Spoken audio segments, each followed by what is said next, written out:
Otep à tous, bien-aimés frères et sœurs. Euh, je voudrais vous montrer la plus grande similitude qu'il y a entre Bassirou, Diomaye Faye et Sonko, son colistier ou son maître, et le président Bazoum, qui a été bazoumé, qui a perdu le pouvoir il y a un an de cela. Bassirou là et Bazoum, c'est les mêmes personnes. Ils sont pareils. Ils sont pareils d'abord parce que les deux sont des caniches de l'Europe, de l'Occident. Bazoum était un caniche. Bassirou aussi est un caniche. Pourquoi je dis ça? Ils adorent l'Europe. Ils peuvent mourir pour l'Europe. Ils sont au pouvoir pour l'Europe. Ils ne sont pas au pouvoir pour les Sénégalais. Non, non, non. Sénégalais, mes frères sénégalais. Je sais que vous n'aimez pas que je le dise, mais c'est mon devoir. Je dois être honnête avec moi-même. Bassirou n'aime pas les Sénégalais. Il aime plutôt les Européens. Ce qu'il aime au Sénégal, c'est le pouvoir. Oui, il y a deux choses. Il y a le pouvoir, il y a le peuple, et vous êtes obligé de faire un choix. Ils aiment le pouvoir. Parce qu'ils ne peuvent pas avoir ce pouvoir-là en Europe. Sinon, ils allaient chercher ce pouvoir-là en Europe. Comme ils ne peuvent pas avoir ce pouvoir en Europe, ils viennent avoir ce pouvoir-là au Sénégal, et puis servir l'Europe qu'ils aiment. Ça, c'est le premier fait. C'est-à-dire que tout ce que l'Europe veut, eux, ils sont prêts à aider l'Europe à obtenir ses objectifs en Afrique. Bon, maintenant, il y a quelque chose de particulier qu'il y a aussi entre les deux, entre Bazoum et Bassirou. C'est le dénigrement de son armée. C'est cette façon de minimiser son armée, de faire comme s'il n'y avait pas d'armée au Sénégal. Et pourtant, le ministre de l'Intérieur du Sénégal, c'est un général. Mais c'est comme s'il n'y avait pas d'armée au Sénégal. Bassirou et Sonko sont en train de prouver au monde entier que l'armée sénégalaise ne vaut rien. Oui. Ce sont des troubadours. Ce sont des tirailleurs. Voilà les vrais tirailleurs. Selon Bassirou. Pas selon moi, selon Bassirou. Et pourquoi je le dis? Vous vous souvenez du discours, de l'interview plutôt de Bazoum, qui disait que, bon, les terroristes sont plus forts que nous n'avons pas d'armée, donc on est obligé de faire appel aux Européens pour nous aider à lutter contre le terrorisme. Vous vous souvenez de ça, non? C'est pas moi qui l'ai dit, c'est Bazoum qui le disait. Mais Bassirou et Sonko vous montrent quoi? Vous présentent quoi? C'est la même chose. Il y a une armée au Sénégal qui est formée des hommes et des femmes capables de combattre parce que c'est leur métier. Bassirou n'ose pas prendre cette armée, demander à cette armée d'aller voir leurs collègues du Mali et puis voir comment ils peuvent sécuriser leurs frontières. Sans l'avis des généraux sénégalais, ça m'étonnerait que les généraux sénégalais aient demandé à Bassirou, aient conseillé à Bassirou. Ah bon, si c'est le torchon qui est ministre de l'Intérieur, c'est tout à fait normal. Bon, mais sinon, je pense que les généraux sénégalais, je peux mettre ma main au feu, les généraux sénégalais ne vont pas tolérer ça. Ils vont plutôt dire à Bassirou que non, va nous acheter des drones et des armes, nous on va faire le travail. Quand même, eux ils sont là assis, et puis les Européens viennent s'asseoir à leurs frontières là pour les protéger, assurer leur sécurité. Vous avez déjà vu des bêtises comme ça? Et les Européens nous font croire que ce sont eux qui vont payer. Non, ça n'a jamais été eux qui payent. Le Niger payait à la France 1 million d'euros par jour. Le Niger que vous voyez là. Bref, bon, donc le fait d'appeler les Européens pour venir assurer la frontière, alors qu'il y a une armée, c'est une façon de dire que notre armée là ne vaut rien. Sénégalais et Sénégalaises, écoutez, vous qui me critiquez, qui m'insultez, regardez les faits. Moi, je vous amène toujours devant les faits. C'est une façon de dire que nous n'avons pas une armée. Ces hommes et ces femmes-là, ce n'est pas des hommes, ce n'est pas des militaires. C'est des viveurs, c'est des jouisseurs qui ont besoin d'avoir beaucoup d'argent, et des femmes et tout, et voilà. C'est tout, c'est ça ce que ça veut dire. Hein. Ça ne veut pas dire autre chose. Ce qui est pire, c'est quoi?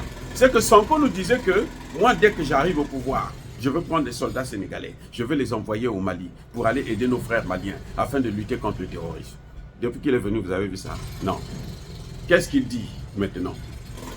Qu'est-ce que Sonko dit? Sonko dit non. Mais les Européens, là, votre destin sécuritaire est lié à celui du Mali, du Burkina et du Niger. Venez les aider. Parce que nous, on ne peut pas les aider. C'est ça, c'est-à-dire que ce sont des messages subliminaux que les militaires sénégalais devraient comprendre. Je vous dis, les militaires sénégalais là, devraient comprendre que Bassirou et Sonko sont en train de les écraser, de les humilier. Bazoum a eu le courage de le dire en public à la communauté internationale. C'est pour ça qu'après, le secrétaire général de l'ONU va venir à Niamey et va dire que nous, on va faire ici une base internationale, une armée, on va créer une armée internationale, une armée de l'OTAN au Niger. C'est pour ça? Mais oui. Donc, Sonko n'a pas, et Bassirou n'ont pas le courage de le dire publiquement, mais ils le disent à demi-mot. Quand ils disent que non, mais l'armée, les Européens doivent venir, le destin sécuritaire du Mali n'est pas lié au Sénégal, il est plutôt lié aux Européens qui sont à 5000, 6000 km du Mali. Comment vous expliquez des choses pareilles? Mais attendez, soyons sérieux. Vous expliquez ça comment? Mais c'est une façon de dire à l'armée sénégalaise que non, vous ne valez rien. Y compris celui qui est à côté d'eux là, le ministre de l'Intérieur, qui est général. C'est une façon de lui dire, hein, toi là, tu es un pauvre con. Le message est là. C'est comme ça. Ça, eux, ils appellent ça la diplomatie. Moi, j'appelle ça l'idiotie. C'est la bêtise humaine. Ce n'est pas la diplomatie. Mais eux, ils appellent ça la diplomatie. Vous dénigrez votre... Vous savez, chez nous, même si, quand vous avez un handicapé dans votre maison, c'est d'abord à vous de le respecter. Si vous ne le respectez pas, les autres à l'extérieur ne vont pas le respecter. Même si l'armée sénégalaise est ce qu'elle est, Bassirou ne peut pas appeler les Européens pour venir sécuriser cette armée-là. C'est-à-dire que ces militaires ont peur du terrorisme. Donc il faut appeler les Français pour venir protéger ces militaires sénégalais, ces policiers, ces gendarmes sénégalais. Vous avez déjà vu ça où? Mais quelle est la différence avec ce que disait Bazoum? Il y a quoi comme différence? Dites-moi. La différence est laquelle? Il n'y a pas de différence. C'est exactement la même chose. C'est exactement la même chose. Vous voyez là, nous avons donc affaire à des escrocs politiques, des escrocs stratégiques, des escrocs internationaux au pouvoir au Sénégal. C'est des bandits. Ils sont en train d'insulter les hommes en uniforme du Sénégal. On les insulte là, devant tout le monde, devant la communauté internationale. Et pire, le premier ministre espagnol qui est venu là, il n'est pas venu pour ça, il est venu pour sa sécurité à lui, pour l'immigration. Oui, lui il est venu pour l'immigration. Donc le sujet là ne devrait pas être à l'ordre du jour. Mais pourquoi il le soulève? Mais attendez, il y a mieux que ça. Bassirou a quel rôle, quelle fonction au Mali, au Burkina ou au Niger? Quelle est sa fonction? Attendez, bon, il est membre de la CEDEAO. Il a quelle fonction au sein de la CEDEAO? Le médiateur? Lui, il est médiateur. Pour assurer sa médiation, il a besoin de s'entourer de l'armée européenne pour assurer sa médiation. Il y a un problème là, les amis. Lui, il est médiateur de la CEDEAO et l'AES. hein, pour convaincre l'AES de revenir. Ce qui d'ailleurs ne pourra pas se faire. Parce que les autres ont déjà dit niet. Non, il n'y a rien, ça ne se fera pas. Vous allez pouvoir aller vous faire voir ailleurs. Des milliards qu'on est en train de vous donner là, pour payer les salaires des fonctionnaires, vous allez payer ça vous-même. Nous, on ne va pas vous aider à payer ça. Avec le sang des Maliens, des Burkinabés et des Nigériens. C'est ce que le Sénégal a toujours fait. Ce que vous voyez là. Le Sénégal a toujours fait ça depuis la nuit des temps. Le Sénégal a toujours fait ça. Mais maintenant, à l'époque, il y avait des dirigeants complaisants dans ces pays. Ils tombaient dans le piège. Maintenant, il y a d'autres gens. C'est une autre classe qui dit non, nous on n'accepte plus ça. On ne veut plus de ça. Et c'est pour ça que Bassirou est coincé avec Sonko. Nous avons changé d'air. Et même les Sénégalais eux-mêmes ne veulent plus de ça.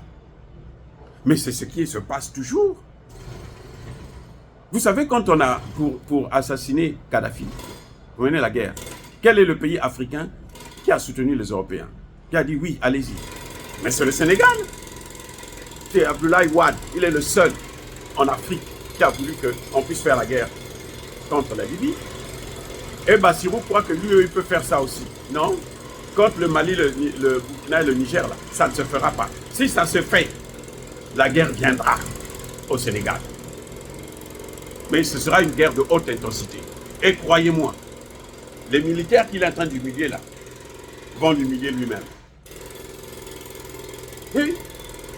Attends, vous avez des militaires chez vous qui sont là assis dans des bureaux feutrés, climatisés, et vous appelez des Européens pour venir assurer leur sécurité pendant qu'eux sont en train de jouir. Vous avez déjà vu des bêtises comme ça? Mais ça, c'est se moquer des gens. Ils se moquent de qui? Des Sénégalais ou des Africains? Il y a un problème là avec Bassirou. Il y a un grand problème. Ça, c'est vraiment psychiatrique. Je ne crois pas que ça soit normal. Il y a un problème. Et un problème sérieux. Donc voilà, Bassirou devrait comprendre que Bazoum a joué ce rôle-là. Exactement la même chose que Bazoum faisait. Ils ont fait venir des bases militaires en masse. Des dizaines. Quand on chasse Barkhane, Bazoum les accueille. Comment Bazoum a fini? Maintenant là, il est en train d'attendre son jugement. Il y a eu déjà la première audition et ça va continuer. Il y aura un procès. Que Bassirou puisse tirer et Sonko puisse tirer les leçons de ce que Bazoum a subi à cause de la traîtrise, à cause de la trahison, à cause du même comportement que eux ils sont en train d'avoir avec les Occidentaux. Les Occidentaux ont tenté de sauver Bazoum, ils n'ont pas pu. Et ils ne pourront pas le sauver. C'est fini pour Bazoum. C'est fini. Il n'y a plus rien, c'est fini. Donc, M. Bassirou, bon courage, mais sachez-le que vous ne rendez pas service à l'Afrique. Et ne soyez pas surpris que l'Afrique puisse vous tourner le dos. Cette jeunesse africaine-là puisse vous tourner le dos. On peut manipuler les hommes politiques, mais on ne peut pas manipuler tout un peuple. Les Occidentaux se sont trompés en pensant que si on a la tête du pays, on peut avoir le pays tout entier. Non, ça s'est passé par le passé. Maintenant là, nos jeunes, nos enfants, nos petits frères, nos petites sœurs, nos petits-enfants sont conscients des enjeux géopolitiques de leur pays, du continent africain. Et ils ne veulent plus se laisser faire. C'est pour ça que vous aurez de gros problèmes. Dire cela, c'est inciter à la haine ou à la violence. Il y a ma colère, il y a ma colère. Encore une fois de plus, bien aimés frères et sœurs, je persiste et je signe. Soyez bénis, abondamment bénis par le Dieu des bénis et par nos sœurs. Je vous présente toutes mes excuses. J'ai commencé la vidéo, il n'y avait pas ce bruit de construction, non loin de chez moi. Et bon, écoutez, donc la prochaine fois, j'espère que les choses se feront avec plus de calme. Je vous présente encore une fois de plus toutes mes excuses. Mais entre-temps, soyez bénis, abondamment bénis par le Dieu des Kémis et par nos ancêtres. Vive l'Afrique éternelle, j'ai dit et j'assume.